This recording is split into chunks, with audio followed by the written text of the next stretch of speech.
श्री कृष्णा जी। तो अब काला महीना ख़त्म होने ही वाला है, कुछ ही दिन बचे, 2-4 दिन बचे हैं।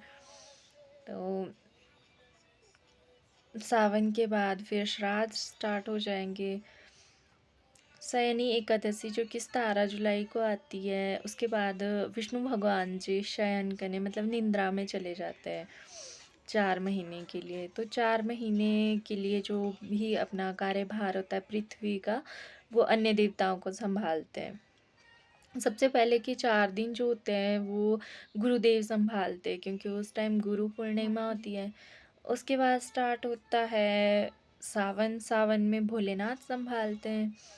फिर सावन के बाद भाद्रपद स्टार्ट होता है, जो कि पूर्णिमा से संक्रांति से स्टार्ट होता है। संक्रांति के बाद फिर सायर, जो कि सायर तक काला महीना ही माना जाता है। काले महीने में ये होता है कि जो हमारा लोअर हिमाचल है, यहाँ पे काला महीना मनाया जाता है। अपर का मुझे इतना आइडिया नहीं है, पर लोअर हिमाचल में मनाया जाता है।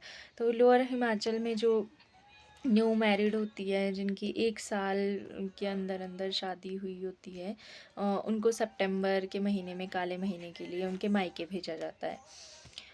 इसके पीछे ये रीज़न है या लॉजिक है कि पहले के टाइम में मतलब एक तो छोटी उम्र में शादी कर दी जाती थी। जो भी लड़कियां होती थी वो छोटी एज की होती थी, तो उनको अपनी मतलब पेरेंट्स के पास भेज दिया जाता था।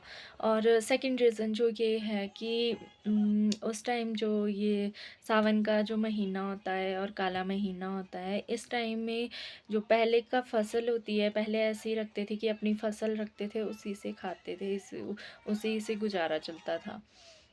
तो मतलब ये ईयर का एंड होता है, तो इस टाइम तक सारा सब कुछ ख़त्म हो जाता था, राशन पानी, कुछ थोड़ा बहुत अनाज बचता होगा। और जो फसल होती है वो भी पक्की नहीं होती है, तो इसलिए न्यू फसल तैयार जब तक नहीं हो जाती तब तक क्या करते थे कि जो न्यू बहुएं होती थी जिसकी भी, वो उनको अपने मायके भेज देते थे, ताकि उनको कोई प्रॉब्लम ना हो और उनके ससुराल वालों की भी इमेज डाउन ना हो। तो ना तो बहू ससुराल में रहती थी, ना ही जो लड़का था वो भी अपने ससुराल नहीं जाता था, ताकि दोनों ही परिवारों की इज्जत बनी रहे। अब तो ऐसा नहीं होता है, अब तो बहुत सारी फैसिलिटीज़ हैं।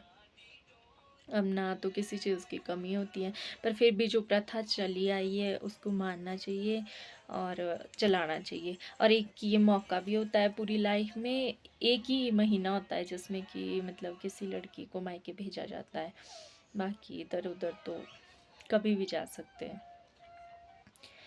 फिर जैसे ही काला महीना ख़त्म होता है, उसके बाद 10 दिन के लिए गणेश भगवान जी कार्यभार संभालते हैं, गणेश चतुर्थी से लेके विसर्जन तक का। फिर गणेश चतुर्थी के बाद श्राद्ध, मतलब श्राद्ध बैठते हैं। तो श्राद्ध के टाइम में 17 दिन पितृदेव संभालते हैं का सारा कार्यभार। फिर श्राद्ध के बाद आते हैं नवरात्रे।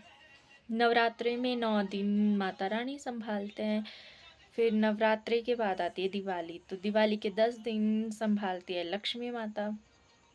फिर 10 दिन के बाद आते हैं देवउठन, जो कि कुबेर देवता होते हैं, लास्ट में कुबेर देवता ही संभालते हैं।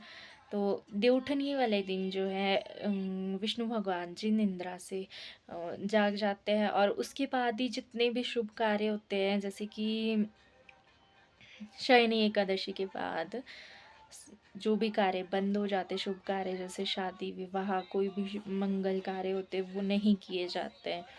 तो एक रीज़न ये भी होता था कि इस टाइम पे कोई खाने पीने के जो भी सामान था वो सारे ख़त्म हो जाते थे, और बारिश होती थी, तो अनकंफर्टेबल मतलब कोई सुख सुविधा नहीं होती थी, तो इसलिए भी नहीं किए जाते थे। और भगवान जी निंद्रा में जाते थे, इसलिए भी नहीं किए जाते थे। मुझे इस बारे में यही जानकारी थी, तो अगर मैंने कुछ गलत बोला तो उसके लिए माफ़ी चाहूँगी। धन्यवाद।